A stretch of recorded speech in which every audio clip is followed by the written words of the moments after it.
विभिन्न प्रकार के संसाधन को हम लोग जब देख लिए, तो अब हम उनके विकास के बारे में बात करेंगे। फिर से हम वही बात कर रहे हैं कि यहाँ पर जो है हम एनसीईआरटी के टेक्स्ट का सहारा ले रहे हैं और सेंटेंस का जो स्तर है उस स्तर को हम अपने एक्सप्रेशन में बनाए रखें। तो इस बात पर भी ध्यान देना, इस सेंटेंस के उस स्तर पर भी ध्यान देना है। तो देखते हैं हम लोग डायरेक्ट एनसीईआरटी का ही सहारा लेते हैं। कुछ कुछ बातें जो टफ होंगी उस पर बात हम लोग करेंगे। संसाधनों का विकास, ये हम लोग का नया टॉपिक है। जिन संसाधनों के बारे में हम लोग पढ़ लिए, उनके प्रकार को पढ़ लिए, अब हम लोग देखेंगे संसाधनों का विकास। आदमी जैसे जैसे शोध कार्य किया, टेक्नोलॉजी का विकास किया, वैसे वैसे उन संसाधनों का विकास भी होता गया। संसाधन जिस प्रकार मनुष्य के जीवन यापन के लिए अति आवश्यक हैं, उसी प्रकार जीवन की गुणवत्ता बनाए रखने के लिए भी महत्वपूर्ण है। संसाधन आवश्यक होने के साथ साथ मनुष्य के जीवन की गुणवत्ता बरकरार रखना। अब मनुष्य के जीवन की गुणवत्ता का मतलब क्या हो गया? अब जैसे देखिए, दो आदमी की आप कल्पना कीजिए कि ये आदमी है और एक ये आदमी है। ये आलू खाता है, घीसू माधो जैसा आलू खेत से उखाड़ा, पकाया, वो खा गया। और ये क्या कर रहा है? आलू का चिप्स बना के खा रहा है, आलू का आलू दम बना के खा रहा है, आलू पराठा खा रहा है, आलू के और भी कई वैरायटी, मतलब अलग अलग रूप में इस्तेमाल करके ये आलू को खा रहा है। अब इसके जीवन की गुणवत्ता और इसके जीवन की गुणवत्ता आप सिर्फ आलू के खाने से तय कीजिए। ऑटोमेटिक आपको लगेगा ये आदमी मानव जैसा जी रहा है, और इसके जीने में एक स्तर है, लाइफ स्टाइल में इसका अलग स्तर होगा, और यही आलू से ये अलग अलग प्रक्रिया से अलग अलग चीज़ों के रूप में यूज कर रहा है। तो यही यहाँ पर जीवन की गुणवत्ता के बारे में बात किया गया। ऐसा विश्वास किया जाता था कि संसाधन प्रकृति के देन है, परिणाम स्वरूप मानव ने इसका अंधाधुन उपयोग किया। सब लोग को यही लगता था कि गिफ्ट है, उपहार है, खूब यूज करो, जिससे निम्नलिखित मुख्य समस्याएं पैदा हो गई। खूब अंधाधुंध जब इस्तेमाल किया तो क्या समस्याएं पैदा हुई? तो देखिए, कुछ व्यक्तियों के लालचवश संसाधनों का ह्रास हो गया। कुछ व्यक्तियों के लालचवश, एग्जाम्पल का जैसे यूरोप में क्या हुआ कि पहले औद्योगिक क्रांति आई और वहाँ पर कोयला से जो है ऊर्जा प्राप्त किया गया, और आज के समय ऐसा है कि इतना लोग कोयला इस्तेमाल किया कि वहाँ पर कोयला ख़त्म हो गया, उसके भंडार ख़त्म से हो गए। अब अगर आने वाले समय में कोयला का कोई और अलग इस्तेमाल की ज़रूरत पड़ गया तो कोयला तो है नहीं। और भी कई बातें हम लोग देखेंगे। संसाधन समाज के कुछ ही लोगों के हाथ में आ गए, जिसे समाज दो हिस्सों, संसाधन संपन्न एवं संसाधन विहीन, संसाधनहीन अर्थात अमीर और गरीब में बंट गया। अभी जो एग्जाम्पल हम लोग लिए, एक घीसू एक माधव, इसके पास जो है आलू दम बनाने के लिए भी व्यवस्था है, इसके पास आलू पराठा बनाने के लिए भी व्यवस्था है, चिप्स बनाने के लिए भी व्यवस्था है। मतलब एक का स्तर बहुत अच्छा है, इसके पास कई किस्म के चीज़ें हैं उपलब्ध, और इसके पास उपलब्ध नहीं है। इसके घर में चूल्हा ही नहीं है, बर्तन ही नहीं है, क्या बनाएगा बेचारा आलू दम? अमीर गरीब में बट गया। हाँ, जो जितना संसाधन का उपभोग करेगा उसकी अमीरी उतनी ही अधिक होगी, उसका जीवन का स्तर उतना ही बेहतर होगा। संसाधनों के अंधाधुंध शोषण से वैश्विक पारिस्थितिकी संकट पैदा हो गया। ग्लोबल वार्मिंग देखिए, कई प्राणी जो हैं इस धरती से, कई जीव जो हैं वो संकटग्रस्त हो गए, कई तो विलुप्त हो गए, जैसे भूमंडलीय तापन, ओजोन परत अपक्षय, पर्यावरण प्रदूषण और भूमि निम्नीकरण इत्यादि हैं। जंगल के ह्रास हो गया, कई तरह के समस्याएं पैदा हो गई। अब क्रियाकलाप के बारे में बात किया जा रहा है। इस क्रियाकलाप को केवल हम लोग इमेजिन करके समझते हैं, आखिर इसमें कहा क्या गया है। कल्पना करें कि तेल संसाधन खत्म होने पर इनका हमारे जीवन शैली पर क्या प्रभाव होगा, बताइए। फुर से आप लोग ना गाड़ी के किक मार करके, अब किक तो है नहीं, ऑटोमेटिक स्टार्ट करके फट से कहीं चले जाएंगे, चले जाते हैं। लेकिन जब पेट्रोल ही नहीं रहेगा तो क्या होगा, तब हम लोग ना इलेक्ट्रिक वाला व्हीकल यूज करेंगे। कह तो दिए फट से इलेक्ट्रिक वाला व्हीकल, तो इलेक्ट्रिक वाला व्हीकल में भी जो इलेक्ट्रिसिटी आता है उसमें भी कहीं ना कहीं तेल से उत्पादन होता है। तो हमारा जीवन शैली कई ढंग से प्रभावित हो सकता है। और जैसे देखिए यहाँ पर तेल खत्म हो जाएगा तो सिर्फ केवल डीजल पेट्रोल ही नहीं, और भी कई तरह की चीज़ें इस तेल से यूज की जाती हैं। कई कारखाने चलते हैं तो वहाँ पर भी उपलब्धता कम हो जाएगी, और इतना सारा व्हीकल्स हैं, सब में तेल की कमी हो जाएगी। घरेलू और कृषि संबंधित अपशिष्ट को पुनः चक्रण करने के बारे में लोगों के विचार जानने के लिए अपने मोहल्ले अथवा गांव में एक सर्वेक्षण करें। अब देखिए घरेलू और कृषि गनौरा वाला पुनः चक्रण करना। पुनः चक्रण कौन तो चक्कर में रहता है, फेंक दिया बर्बाद वाला नहीं जी। घरेलू और कृषि संबंधित अपशिष्ट को पुनः चक्रण करने के बारे में लोगों के विचार जानने के लिए अपने मोहल्ले अथवा गांव के में सर्वेक्षण करें। लोगों से प्रश्न पूछें, उनके द्वारा उपयोग में लाए जाने वाले संसाधनों के बारे में वे क्या सोचते हैं। जैसे ही आप ये सब बात बोलिएगा कि संसाधन के बारे में आपका क्या विचार है, तो संसाधन के बारे में पूछेगा तो वो तो मुँह बांध देंगे, नहीं जी। गाँव में जाइएगा तो संसाधन वर्ड का इस्तेमाल नहीं करके उन उपयोगी चीज़ों के बारे में बात करना होगा। उनके द्वारा उपयोग में लाए जाने वाले चीज़ें जो हैं उनके बारे में वे क्या सोचते हैं। तो जो कुछ भी आप अनुमान लगाइए क्या आंसर देंगे, आपके आसपास के लोगों को आप जानते हैं वो इस क्वेश्चन के क्या आंसर दे सकते हैं। अपशिष्ट और उसके उपयोग के बारे में उनका क्या विचार है। अपशिष्ट मतलब जो बेकार चीज़ें हैं उनके उपयोग के बारे में उनका क्या विचार है, इसके बारे में भी आप खुद अपने घर में भी पूछ सकते हैं। बेकार की चीज़ें, अपने परिणामों का समुचित चित्र तैयार करें। ये क्रिएटिव वर्क है, अगर आप चाहें तो ऐसा कर सकते हैं। हालांकि रोमांचक भी है, ऐसा नहीं है।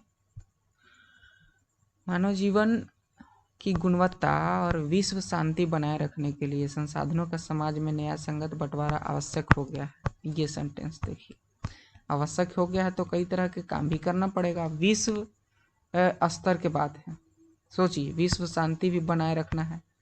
हाँ, जिसे आप लोग देख सकते हैं कि अगर सही सही बंटवारा नहीं होता है संसाधन का, तो एक ही देश में बहुत आराम से जीने वाले लोगों का एक अलग ग्रुप बन जाता है, और गरीबी और कष्ट में जीवन जीने वालों का एक अलग ग्रुप बन जाता है। और इसमें कभी उग्रवाद देखने को मिलता है तो कभी आतंकवाद देखने को मिलता है, कभी क्रांति देखने को मिलता है, तो कभी आंदोलन देखने को मिलता है। ये सब इसी का कारण है। यदि कुछ ही व्यक्तियों तथा देशों द्वारा संसाधन का वर्तमान दोहन जारी रहता है तो हमारी पृथ्वी का भविष्य खतरे में पड़ सकता है। हाँ, जिसे अमेरिका है, अमेरिका बहुत ज़्यादा संसाधन का इस्तेमाल करता है। वहाँ कुछ ही व्यक्ति हैं और बहुत ज़्यादा संसाधन इस्तेमाल करते हैं, यही चलते वो वहाँ के लोग अमीर हैं। इसलिए हर तरह के जीवन का अस्तित्व बनाए रखने के लिए संसाधनों के उपयोग की योजना बनाना अति आवश्यक है। योजना लोग बना रहे हैं। सतत अस्तित्व सही अर्थ में सतत पोषणीय विकास का ही हिस्सा है। सतत अस्तित्व मतलब लगातार अस्तित्व बरकरार रहे धरती पर। कहने का मतलब यहाँ पर ये हो गया कि धरती पर जीवन कभी खत्म न हो जाए, मतलब लगातार निरंतरता बरकरार रहे, और वो भी जैसे प्रकृति चाहती है उस रूप में रहे, तब जाके ज़्यादा बेहतर होगा। सतत पोषणीय विकास किसको कहते हैं, ये देखिए। सतत पोषणीय विकास मतलब खुद जिए और आने वाले अनंत काल तक के पीढ़ी को जीने के लिए जो संसाधन की उनको ज़रूरत है, उनके आवश्यकताओं को, उनके संसाधन की ज़रूरत को बिना प्रभावित किए हम आज के जीवन को जिएं। तो बहुत ही शानदार डिफिनेशन यहाँ पर। सतत पोषणीय आर्थिक विकास का अर्थ है कि विकास पर्यावरण को बिना नुकसान पहुंचाए हो और वर्तमान विकास की प्रक्रिया भविष्य की पीढ़ियों की आवश्यकता की अवहेलना न करे। सोच लीजिए, आज हम लोग जिस ढंग से जी रहे हैं वो ऐसे जिए कि आने वाले पीढ़ी, बाल बच्चा हो गया माने पोता पोती न, और उससे आप आगे चले जाइए, उनकी आवश्यकता की अवहेलना न करे। उनकी भी आवश्यकता इसी धरती के चीज़ों से पूर्ति हो। ऐसा न हो कि हम लोग इतना इस्तेमाल कर लें कि उनके लिए कुछ बच ही न जाए। अब इसी इस्तेमाल को, यही सतत पोषणीय विकास को सुनिश्चित करने के लिए पूरे विश्व में कई तरह के अंतर्राष्ट्रीय स्तर पर सम्मेलन हुए और उनका अनुपालन करने के लिए देशों को प्रतिबद्ध होना पड़ा। जैसे देखिए, रियो डी जेनेरो पृथ्वी सम्मेलन 1992, पहली बार लोग सतत पोषणीय विकास की तरफ बढ़े और उनको ऐसा महसूस हुआ कि हम लोग धरती को ऐसे ही, धरती के संसाधन को ऐसे यूज कर रहे हैं कि हो न हो आने वाले समय में पीढ़ियों को उपलब्ध न रहे संसाधन। जून 1992 में 100 से भी अधिक राष्ट्राध्यक्ष ब्राजील के रियो डी जेनेरो में प्रथम अंतर्राष्ट्रीय पृथ्वी सम्मेलन में एकत्रित हुए। प्रथम अंतर्राष्ट्रीय पृथ्वी सम्मेलन, देखिए ये है पहला पृथ्वी सम्मेलन। कब हुआ? 1992 में पहला पृथ्वी सम्मेलन हुआ ब्राजील के रियो डी जेनेरो शहर में। और रियो डी जेनेरो बड़ा शानदार शहर है, समुद्र किनारे है, अटलांटिक महासागर के किनारे है शायद। सम्मेलन का आयोजन विश्व स्तर पर उभरते पर्यावरण संरक्षण, सामाजिक आर्थिक विकास की समस्याओं का हल ढूंढने के लिए किया गया था। किस लिए किया गया था? तो देखिए, पर्यावरण संरक्षण पहला बात, इसलिए इसका नाम पृथ्वी सम्मेलन बोला गया। और दूसरा, सामाजिक आर्थिक विकास की समस्याओं। सामाजिक आर्थिक विकास मतलब लोग जी रहे हैं तो उनका आर्थिक स्थिति क्या है, समाज में कितना पैसा है, कितनी समृद्धि है, इस विकास की समस्याओं का हल ढूंढने के लिए किया गया था। तो देखिए इसमें क्या क्या बातें हुई इसके बारे में भी। इसके बाद तो लगातार पृथ्वी सम्मेलन होता रह रहा है। उसमें क्या हुआ था कि सम्मेलन में एकत्रित नेताओं ने भूमंडलीय जलवायु परिवर्तन और जैविक विविधता पर एक घोषणा पत्र हस्ताक्षर किया। हाँ, ये जो हस्ताक्षर हुआ इससे जो है आने वाले पीढ़ी या आने वाले सालों में इस पर काम भी हुआ। भूमंडलीय जलवायु, वही ग्लोबल वार्मिंग, और मेन ग्लोबल वार्मिंग या जो धरती का जलवायु परिवर्तन हो रहा है और उससे जो धरती के जीव जंतु या कई प्रजाति जो है समाप्त हो जा रहे हैं, यही जैविक विविधता। जैविक विविधता मतलब धरती पर जीवन में जो विविधता है, हजारों किस्म के जंतु हैं, हजारों किस्म के पेड़ पौधा हैं, तो उस पर एक घोषणा पत्र बनाया गया और उस पर लोग हस्ताक्षर किए। रियो सम्मेलन में भूमंडलीय वन सिद्धांत पर भी, वन यही मेन है, धरती पर वन जो है बहुत महत्वपूर्ण संसाधन है, तो भूमंडलीय वन सिद्धांतों पर सहमति जताई। 21वीं शताब्दी में सतत पोषणीय विकास के लिए एजेंडा 21 को स्वीकृति प्रदान की। एजेंडा 21 क्या है? क्योंकि 21वीं सदी में हम लोग को कुछ सिद्धांत पर, कुछ प्रिंसिपल का पालन करते हुए धरती को बचाते हुए आगे बढ़ना है। तो एजेंडा 21 मतलब 21वीं शताब्दी के लिए जो एजेंडा बनाया गया वो क्या है, यह एजेंडा। तो इस पर हम लोग थोड़ा सा बात करते हैं। एजेंडा 21 क्या है? एजेंडा 21 मतलब 21वीं शताब्दी में, 21 मतलब 21st सेंचुरी में हम लोग को किस तरह से अपने सामाजिक आर्थिक विकास पर ध्यान देना है, उस पर एक प्लान बना। यह एक घोषणा है जिसे 1992 में 1992 में ही, वही फर्स्ट पृथ्वी सम्मेलन में ब्राजील के शहर रियो डी जेनेरो में संयुक्त राष्ट्र पर्यावरण और विकास सम्मेलन, संयुक्त राष्ट्र पर्यावरण और विकास, यूनाइटेड नेशन काउंसिल ऑफ क्या बोले, सम्मेलन को हम लोग कोप, देखिए ध्यान नहीं आ रहा, एनवायरमेंट एंड डेवलपमेंट कोऑपरेशन नहीं, कुछ और नाम है शायद, के तत्वाधान में राष्ट्र अध्यक्षों द्वारा स्वीकृत किया गया था।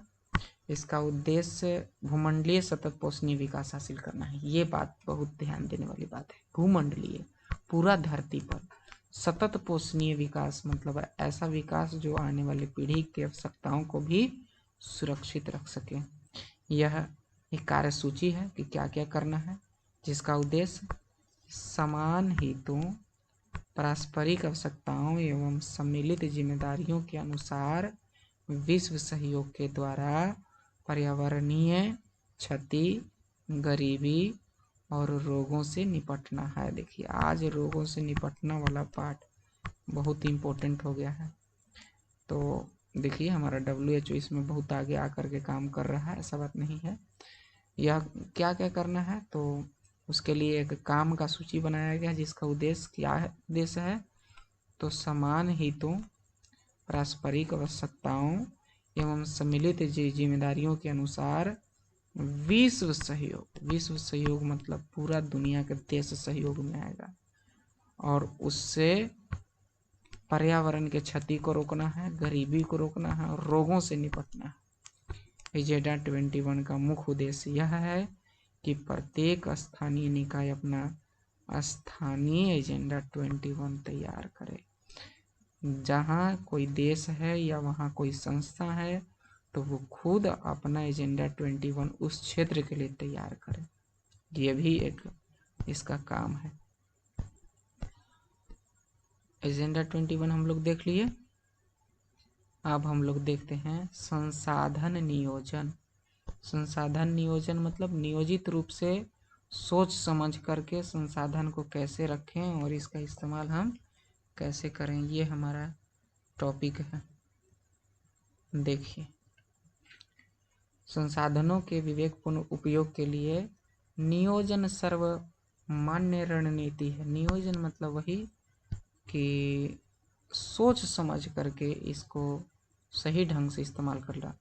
इसलिए भारत जैसे देश में जहाँ संसाधनों की उपलब्धता में बहुत अधिक विविधता है, भारत चूँकि बहुत बड़ा देश है ना और यहाँ पर जनसंख्या भी बहुत ज़्यादा है और यहाँ भौगोलिक स्थिति भी बहुत डिफरेंट किस्म के हैं, तो इसीलिए यहाँ कहा गया कि संसाधनों की उपलब्धता में बहुत अधिक विविधता है। तो यहाँ चाय के भी बागान मिलेंगे तो कॉफ़ी के भी बागान मिलेंगे और दोनों विश्व स्तर के होंगे। कहीं अंगूर की खेती बहुत होता है तो कहीं लीची होता है तो कहीं संतरा के चलते गुलाबी शहर बन जाता है। यही संसाधन की उपलब्धता का एक नमूना है। यहाँ ऐसे प्रदेश भी हैं जहाँ एक तरह के संसाधन की प्रचुरता है परंतु दूसरे तरह के संसाधनों की कमी है। एकदम होगा भाई, पहाड़ी क्षेत्र में अखरोट खुबानी ज़्यादा मिलेगा लेकिन वहाँ मालदा आम नहीं मिल सकता है। कुछ ऐसे प्रदेश भी हैं जो संसाधनों की उपलब्धता के संदर्भ में आत्मनिर्भर हैं। ऐसा भी हो सकता है कि किसी दूसरे राज्य से कोई ज़रूरत ही न हो। और कुछ ऐसे प्रदेश भी हैं जहाँ महत्वपूर्ण संसाधनों की अत्यधिक कमी है। उदाहरणार्थ झारखंड, मध्य प्रदेश और छत्तीसगढ़ आदि प्रांतों में खनिजों और कोयले के प्रचुर भंडार हैं। ये तीनों राज्य बहुत इंपॉर्टेंट हैं, झारखंड, मध्य प्रदेश और छत्तीसगढ़। यहाँ पर आपको हर तरह के खनिज संसाधन उपलब्ध मिल जाते हैं, खेती भी होता है, सब कुछ होता है। अरुणाचल प्रदेश में जल संसाधन प्रचुर मात्रा में पाए जाते हैं। अरुणाचल प्रदेश एकदम पहाड़ी क्षेत्र है परंतु मूल विकास की कमी है। राजस्थान में पवन और सौर ऊर्जा के संसाधन की बहुतायत है लेकिन जल संसाधन की कमी है। लद्दाख का देख रहे हैं ना, सब अलग अलग जगह में कोई चीज़ ज़्यादा है तो कुछ चीज़ की कमी है। यही कमी जो है ना आपस में शेयर करके बंटवारा करके इस चीज़ को पूरा कर लेना है। राजस्थान में पवन और सौर ऊर्जा के संसाधनों की बहुतायत है। राजस्थान में के बगल में चूँकि समुद्र है और राजस्थान में जो थार रेगिस्तान है इसके वजह से वहाँ हवा जो है चलते रहता है। सौर ऊर्जा वहाँ पर रेगिस्तान होने की वजह से पानी या बादल वाला जो सीजन है बहुत कम रहता है और धूप एकदम पूरा कड़ा खिलता है। लेकिन जल संसाधन की कमी है। अब धूप बहुत ज़्यादा है, मरुस्थल है तो जल कहाँ से रहेगा, नदी भी रहेगा तो सब सूख जाएगा। लद्दाख का शीत मरुस्थल देश के अन्य भागों से अलग थलग पड़ता है। लद्दाख में शीत मरुस्थल एकदम बर्फ से जमा हुआ रहता है क्षेत्र, वहाँ पर कुछ भी नहीं हो सकता है, कुछ भी नहीं होता है, बहुत कम उपजाऊ होता है। यह प्रदेश सांस्कृतिक विरासत का भी धनी है। हाँ, लद्दाख में सांस्कृतिक विरासत बहुत है, कई अंतर्राष्ट्रीय मान्यता भी पा लिया है यहाँ, परंतु यहाँ जल, आधारभूत अवसंरचना तथा कुछ महत्वपूर्ण खनिजों की कमी है। हाँ, वहाँ पर इसके लिए, जल के लिए वहाँ पर ना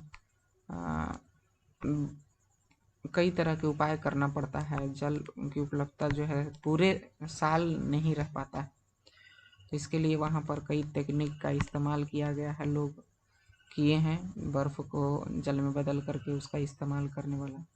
आधारभूत अवसंरचना तथा कुछ महत्वपूर्ण खनिजों की कमी है, इसलिए राष्ट्रीय प्रांतीय मतलब स्टेट वाला, प्रादेशिक मतलब और छोटा छोटा भाग में पड़ जाइए, और स्थानीय स्तर पर मतलब पंचायत वगैरह आप चले जाइए, ब्लॉक वगैरह, और संतुलित संसाधन नियोजन की आवश्यकता है। अगर ऐसा नहीं होगा तो कहीं पर पानी नहीं है तो प्यासे मर जाएगा, और कहीं पर खनिज बहुत ज़्यादा है तो कुछ दूसरा चीज़ नहीं है, कहीं पर पवन ऊर्जा है तो वहाँ पानी नहीं है। तो आपस में नियोजन अगर सही होगा तो एक दूसरे से लोग शेयर करके संसाधन को और जी सकते हैं। संसाधन नियोजन में अब देखिए यही है कि सबको उपलब्ध हो जाए, संसाधन नियोजन का मतलब ये हो गया। अपने राज्य में पाए जाने वाले संसाधनों की सूची तैयार करें और जिन महत्वपूर्ण संसाधनों की आपके राज्य में कमी है उसकी पहचान करें। देखिए हमारे राज्य में खनिज नहीं मिलते हैं, हमारे राज्य में खनिज नहीं मिलते हैं, और मिलते क्या हैं तो यहाँ पर आप खेती होता है तो खेती से संबंधित यहाँ पर लीची भी मिलता है। देखिए मुजफ्फरपुर में, केला भी हाजीपुर में मिलता है, और ईख भी होता है यहाँ पर, लेकिन यहाँ पर कोयला नहीं है, बिहार में कोयला नहीं है, खनिज के रूप में कुछ नहीं है, न यूरेनियम के भंडार हैं न कुछ यहाँ। लेकिन गंगा नदी यहाँ से होकर बहती है तो, और गंगा में जो डॉल्फिन है वो सिर्फ बिहार वाला रीजन में ही मिलता है। तो ये सब कुछ चीज़ें हैं, आप लोग खुद से भी इस पर विचार कर सकते हैं। भारत में संसाधन नियोजन अब देखिए भारत में संसाधन नियोजन कैसे किया जाता है, जटिल प्रक्रिया, फिर भी नियोजन तो करना है। संसाधन नियोजन एक जटिल प्रक्रिया है जिसमें निम्नलिखित सोपान है। सोपान मतलब हिस्सा है, क्या क्या, देश के विभिन्न प्रदेशों में संसाधन की पहले पहचान कर लेना है और उनकी तालिका बनाना है। नहीं रहेगा तो कैसे पता चलेगा कि इस राज्य में क्या नहीं है। इस कार्य में क्षेत्रीय सर्वेक्षण मतलब कि वहाँ जा कर के क्षेत्र में कि क्या चीज़ है और क्या चीज़ नहीं है, ये जानकारी पहले तैयार किया जाता है। यहीं पर बाबू स्टैटिस्टिक्स इस्तेमाल होता है। मानचित्र बनाना और संसाधनों की गुणात्मक एवं मात्रात्मक अनुमान लगाना। जैसे मान लिया जाए किसी क्षेत्र में पानी है लेकिन वो पानी पीने योग्य नहीं है, तो मानचित्र बनाना कि कहाँ तक पानी है और जो पानी है उसका गुण कैसा है और मात्रा कितना है। पानी खूब है लेकिन पीने लायक पानी कम है, तो ये सब जो है सर्वेक्षण में सर्वे करके पता कर लिया जाता है। मात्रात्मक अनुमान लगाना व मापन करना एक हो गया। दूसरा, पहले तो संसाधन की पहचान कर लेना है कहाँ क्या है और कहाँ क्या नहीं है। दूसरा, संसाधन विकास योजनाएं लागू करना। संसाधन विकास योजनाएं लागू करने के लिए उपयुक्त प्रौद्योगिकी, कौशल और संस्थागत नियोजन ढांचा तैयार करना। जो भी प्रौद्योगिकी है, जिसे अब तो हम पता कर ले कहाँ क्या है कहाँ क्या नहीं है, अब जहाँ जो है उसको कैसे इस्तेमाल किया जाए, इसके लिए प्रौद्योगिकी, टेक्नोलॉजी का इस्तेमाल करना है। कौशल, ट्रेंड पर्सन का इस्तेमाल करना है जिसमें, और संस्थागत नियोजन, अगर कंपनी बनावे की ज़रूरत पड़े तो कंपनी बना के काम करना है। जैसे देखिए आप लोग बिजली उत्पादन को देखते हैं तो बिजली उत्पादन जो है एक संस्था करती है हमारे देश में सबसे ज़्यादा, और वो है एनसीवीटी। एनसीवीटी के आप लोग नाम सुने होंगे। ये वाला जो है बिजली उत्पादन को देखता है। और तीसरा रूप में हमको देखना है संसाधन विकास योजनाओं और राष्ट्रीय विकास योजना में समन्वय स्थापित करना। तो देखिए संसाधन के विकास वाला जो योजना है, जैसे कोयला हमारे झारखंड में है मान लेते हैं, तो कोयला वाला जो संसाधन है उसका विकास कैसे हो। हम लोग के देश में कोयला होने के बाद हम ऑस्ट्रेलिया से कोयला मंगाते हैं। इसका क्या रीज़न है? तो कोयला हम लोग जो निकालते हैं वो ठीक नहीं है, उसके विकास पर काम नहीं किया गया कि कैसे निकालना है और कैसे इसको सही ढंग से इस्तेमाल करना है, इस पर शायद काम न किया गया। और राष्ट्रीय विकास योजना में समन्वय स्थापित करना, एक तो हो गया संसाधन के विकास करना, जांच कर लेना है कहाँ क्या है कहाँ क्या नहीं है, ये सब कर लेने के बाद उसका विकास पर प्लान बनाना। और फिर जो हमारा देश का अपना विकास है उसके लिए जो योजना है, दोनों योजना, देश के विकास वाला योजना और संसाधन के विकास वाला योजना जो है, दोनों योजना में आपस में समन्वय हो। ऐसा नहीं कि संसाधन विकास बहुत पीछे है और देश विकास बहुत आगे है, या देश विकास की योजना जो है खूब एकदम अड़च के लागू कर ले हैं और संसाधन विकास एकदम 50 साल पुराना है। तो यही दशा होगा कि कोयला रह करके भी हम आयात करेंगे। अब देखिए स्वाधीनता के बाद भारत में संसाधन नियोजन के उद्देश्य की पूर्ति के लिए प्रथम पंचवर्षीय योजना से ही प्रयास किए गए। हाँ, विकास के लिए पंचवर्षीय योजना बनाया गया था। समुदाय भागीदारी की सहायता से समुदाय, ग्राम पंचायत, वार्ड स्तरीय समुदायों द्वारा आपके आसपास के क्षेत्र में कौन से संसाधन विकसित किए जा रहे हैं। तो देखिए अगर आप लोग देखिएगा ये सब का इस्तेमाल करके करहा टाइप खोदा जाता है ताकि पानी को खेत में बहुत दूर तक पहुंचा सकें। या कभी कभी ऐसा होता है कि नदी या धारा अगर बह रहा है तो वहाँ पर छोटा छोटा चेक डैम बना दिया गया जिससे पानी को रोक करके खेत में लाया जा सके। और कुआं वगैरह भी इस्तेमाल किया जा सकता है। अब तो हम लोग ऐसा नहीं कहेंगे, अब तो ज़माना बदल गया है, कुआं अब तो खुदाता नहीं है। किसी क्षेत्र के विकास के लिए संसाधनों की उपलब्धता एक आवश्यक शर्त है।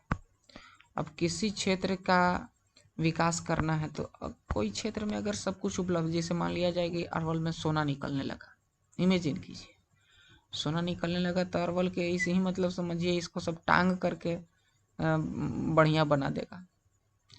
तो संसाधन की उपलब्धता होना बहुत ज़रूरी है। अब सोना है ये नहीं है, कोई पूछे नहीं है, बताइए। परंतु प्रौद्योगिकी और संस्थाओं में तदनुरूपी परिवर्तन के अभाव में मात्र संसाधनों की उपलब्धता से ही विकास संभव नहीं है। संसाधन की उपलब्धता केवल है और प्रौद्योगिकी नहीं है और संस्थाओं में परिवर्तन नहीं है। तो टेक्नोलॉजी भी होना चाहिए और जो संस्था उसके विकास के लिए रिस्पॉन्सिबल, उस संस्था में मजबूती भी होना चाहिए और जो परिवर्तन होना चाहिए वो हो। ऐसा नहीं कि 50 साल पुराना ही चले। तो टेक्नोलॉजी होना चाहिए संस्थाओं में, तदनुरूपी परिवर्तनों के अभाव में।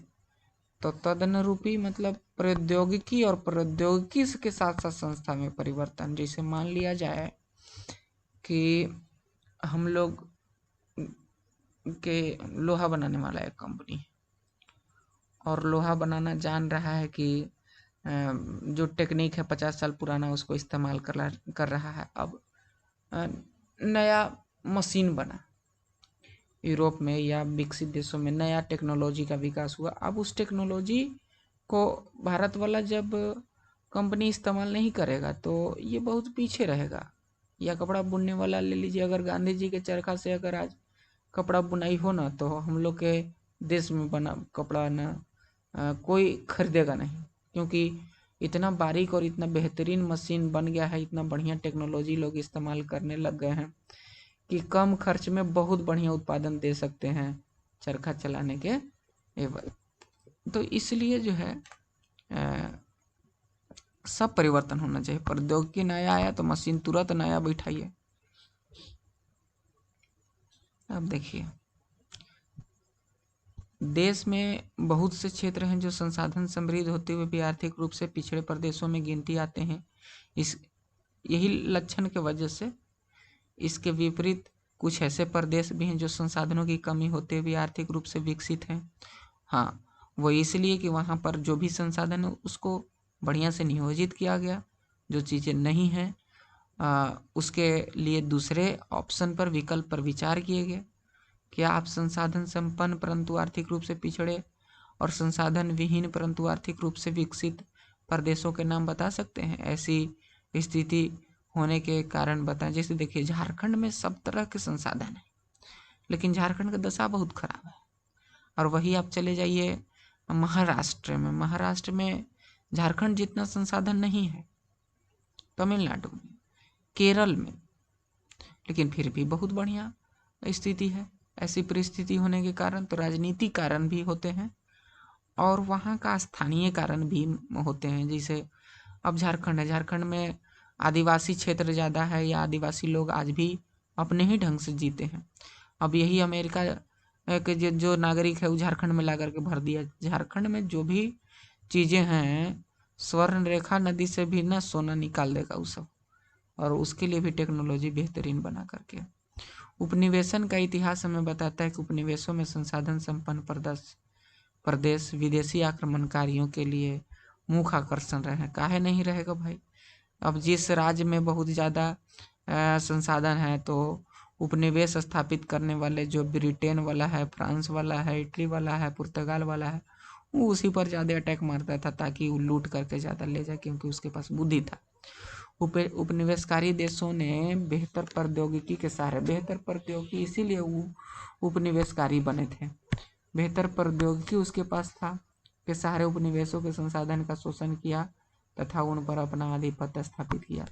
अतः आधिपत्य स्थापित किया। अब देखिए, प्रौद्योगिकी उसके पास था, बस वही वाला संसाधन के खूब इस्तेमाल किया और खूब शोषण किया, एकदम लूट लूट के ले गया, है ना। भारत में उस टाइम सोना भी होगा ना तो लूर लक्षण था नहीं विकसित, बुद्धि नहीं था, तो का सोना बनाएगा। वो सब आया एक बार एकदम मट्टी खोद के लेके, मट्टी लेके चल गए लो और सोना से भर लिया अपने देश को। अतः संसाधन किसी प्रदेश के विकास में तभी योगदान दे सकते हैं जब वहाँ उपयुक्त प्रौद्योगिकी का विकास, टेक्नोलॉजी का विकास हो और संस्थागत परिवर्तन किए जाएं। अभी देखिए ना, अब जान गया सब कि झारखंड में क्या है। झारखंड हमारा आदिवासी क्षेत्र है, तो अब क्या किया गया है कि आदिवासी जंगल में जाकर के जो चीज़ें ला सकते हैं, अब उसी को जो है अमेजन पर बेचने का व्यवस्था किया गया, उसको ई कॉमर्स से जोड़ा गया और उसमें प्रौद्योगिकी का इस्तेमाल करके प्रोसेसिंग यूनिट बैठाए गए, जिससे वहीं पर बेहतर सामान, गुणवत्ता वाला सामान बने। और जब गुणवत्ता वाला सामान वहाँ से पूरे देश में जब जाएंगी, जंगल का एकदम ओरिजिनल उत्पाद लोग डायरेक्ट एकदम झारखंड से खरीदेंगे तो पैसा झारखंड में जाएगा, तो फिर विकास होगा। तो ये हो गया एक संस्थागत परिवर्तन। उपनिवेशन के विभिन्न चरणों में भारत ने इन सब का अनुभव किया है। अतः भारत में विकास समानता तथा संसाधन विकास लोगों के मुक्त संसाधनों की उपलब्धता पर ही आधारित नहीं था, बल्कि इसमें प्रौद्योगिकी, मानव संसाधन की गुणवत्ता और ऐतिहासिक अनुभव का भी योगदान रहा है। इस लाइन को हम फिर से देखते हैं। भारत में विकास समानता तथा संसाधन विकास लोगों के मुख्यतः संसाधन की उपलब्धता पर ही आधारित नहीं था। मुख्यतः संसाधन की उपलब्धता पर विकास भारत में आधारित नहीं था, बल्कि प्रौद्योगिकी माने टेक्नोलॉजी अगर खराब है तो, अगर टेक्नोलॉजी खराब है तो का वैल्यू रहेगा और बढ़िया इस्तेमाल भी नहीं होगा। जैसे मान लिया जाए कि हमारे पास स्किन है, चमड़ा बहुत ज़्यादा है और चमड़ा से ना हमको रेड चीफ के जूते नहीं बनावे आ रहा है, तो चमड़ा रहिए के का फायदा देगा। और जिसके पास रेड चीफ बनावे आ रहा है वो चमड़ा खरीद के ले जाएगा और इतना पैसा कमाएगा कि वो जूता बेच के अमीर हो जाएगा। बताइए तो। बल्कि इसमें प्रौद्योगिकी, मानव संसाधन की गुणवत्ता और ऐतिहासिक अनुभव का भी योगदान है। तो मानव संसाधन की गुणवत्ता मतलब ट्रेंड आदमी चाहिए। लोल आदमी रहेगा तो का बनाएगा वो, इंटरनेशनल लेवल के का कपड़ा बुनेगा, गधा मोट बुन देगा। और ऐतिहासिक अनुभव का भी योगदान रहा। तो ये हमारा रहा क्या चीज़, संसाधन नियोजन। नेक्स्ट में हम लोग पढ़ेंगे संसाधन का संरक्षण कैसे किया जाता है।